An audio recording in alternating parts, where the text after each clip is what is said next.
If I knew what I was doing, I'd be dangerous. Allow me to explain. My kingdom, lovingly named Blep, which is an anagram for battle, don't question it, is rapidly hemorrhaging money, because basically every single faction wages war on me every few in-game weeks. In order to not get curb-stomped by these various enormous war machines, I have agreed to pay almost every single faction a small fortune as a daily allowance in order to maintain peace. The money keeps them happy. It's protection pay. It's my lunch money. The big bullies will leave me alone for the day, so long as they receive my ham sandwich and juice box. Why is this necessary, you ask? Because every single leader in the game hates me for being responsible for the deaths of over 50 nobles. Well, they don't hate Glubadorp directly. They hate his father, Glorben Walderman, who is now dead. But their anger knows no bounds, so they wish to eliminate my entire family. The genocide of the Ballman clan. Understandable, have a nice day. Unfortunately, I am paying many kingdoms no small fortune to leave my developing sand country alone.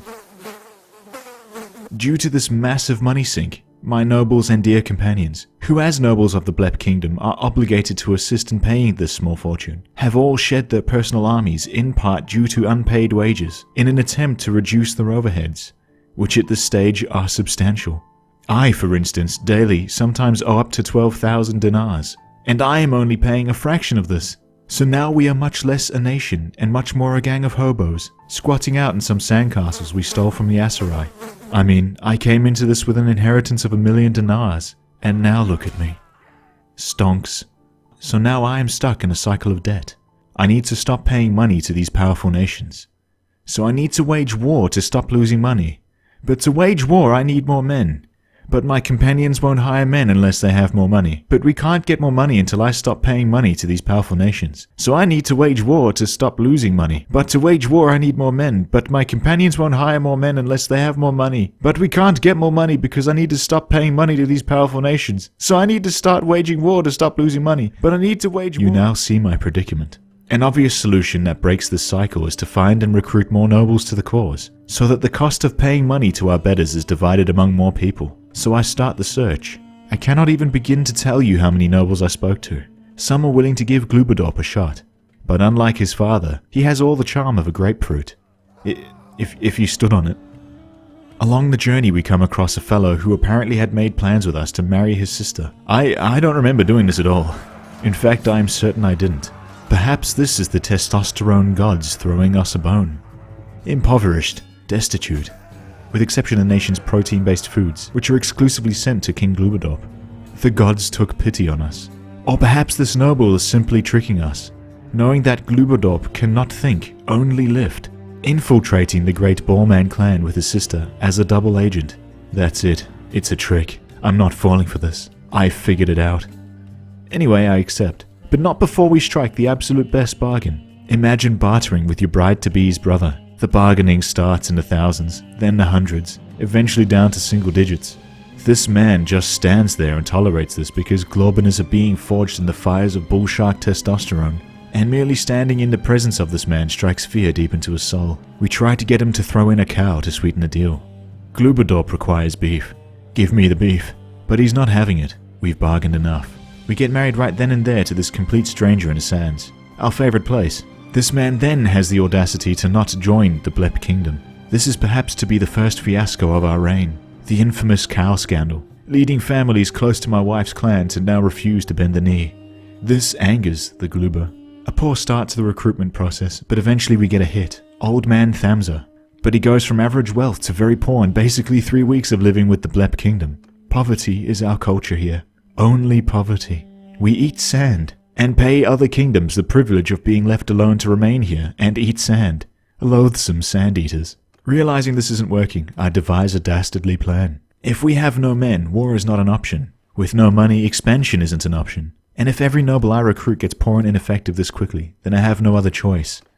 I have to wage war to reduce the national debt. My strategy is simple. Waging war against kingdoms we are paying halts all outgoing payments to them until the war's conclusion. But because our enemies outnumber us greatly, we have to strategize very effectively. To turn the tides, this means we'll have to achieve 3 to 4 kills for every troop we lose in battle, which seems at face value an impossibility. However, my genius is frightening.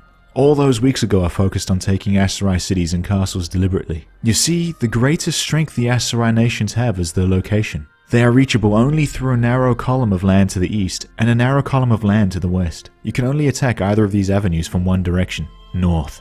So this gives us a strong geographical advantage as far as strategizing is concerned. But how are we going to solve the problem of being massively outnumbered?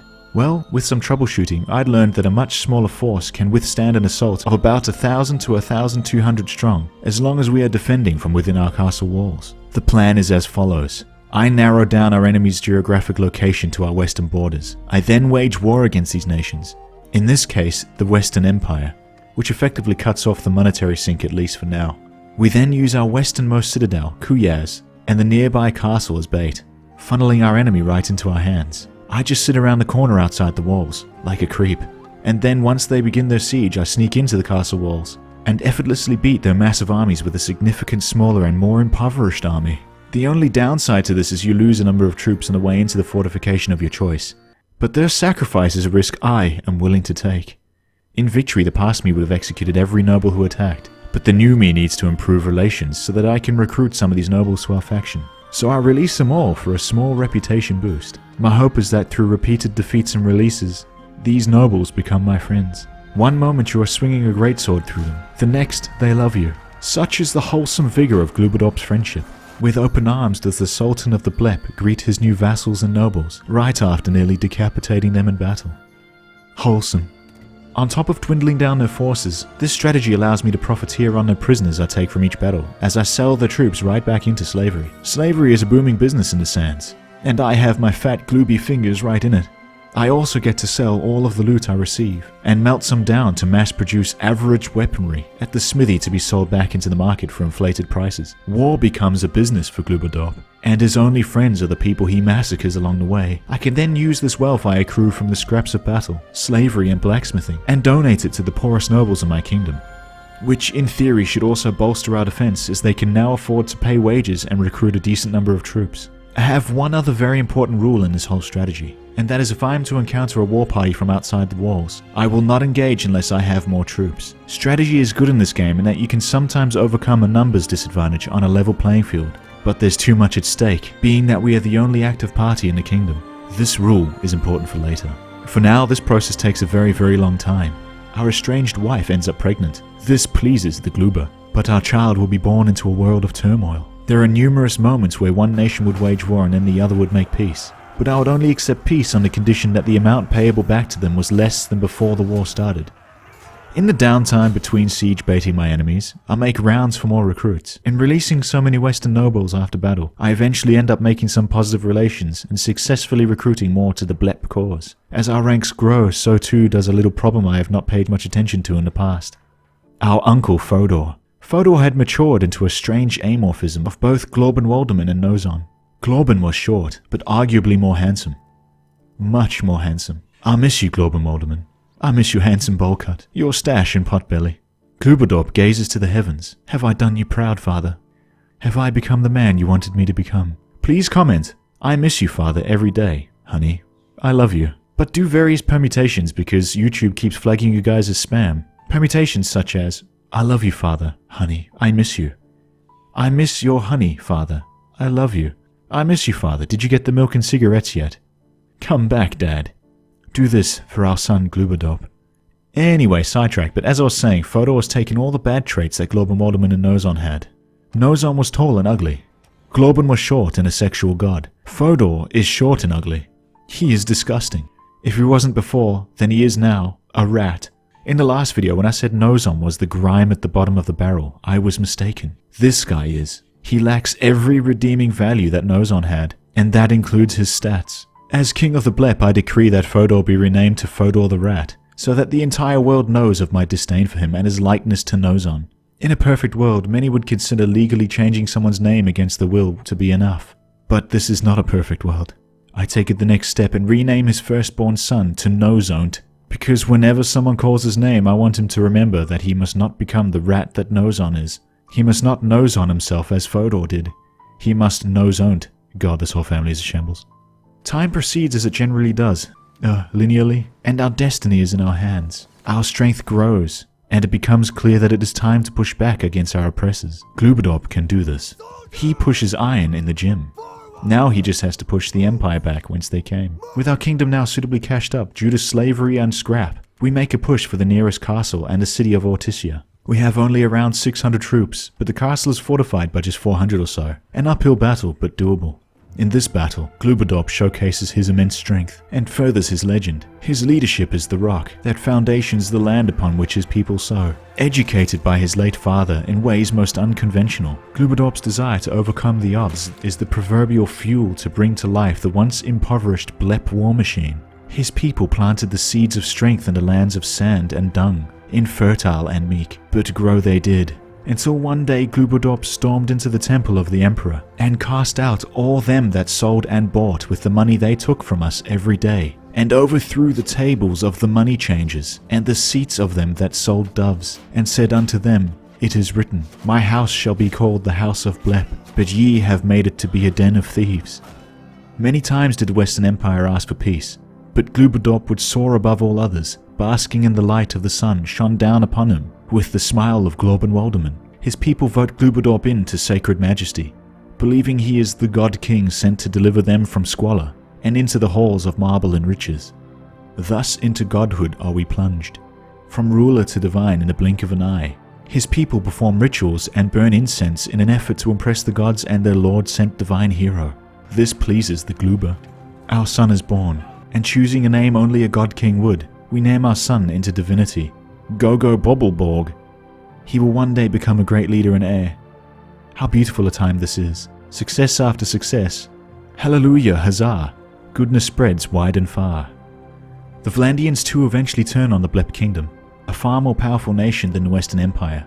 Enraged at their audacity, I beeline it for their nearest ruling city to ours, and from a position of power easily defensible nearby, the grand city of Legata fell with ease. Though against all odds we secured this land and spread the influence of the Blep far and wide, God King Glubadorp would soon see his folly. Now owning land in a much more exposed portion of the map, the Western Empire and the Battanians decide to join the fray. Though we had made great strides to win over the hearts and minds of those we would defeat and release in battle, like catching and releasing carp on a fishing trip, the Battanians and the Vlandians would still harbour a deep-seated hatred for Glubadorp and wish the destruction of the Blep Kingdom. What seemed like an impossible task, and seemed as if we had stretched ourselves too thin, we managed to scrape together some defences to defend Ortisia, Legata, and the nearby castle under our control. However, our enemies would soon coordinate their attacks and begin to siege more than one city at a time.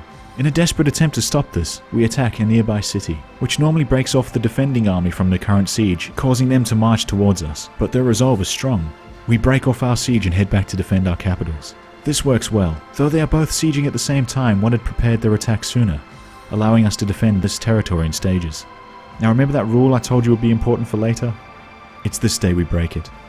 Flying upon the divine wings of gold, Glubadorp attacks this small party, believing our army to be mightier, superior.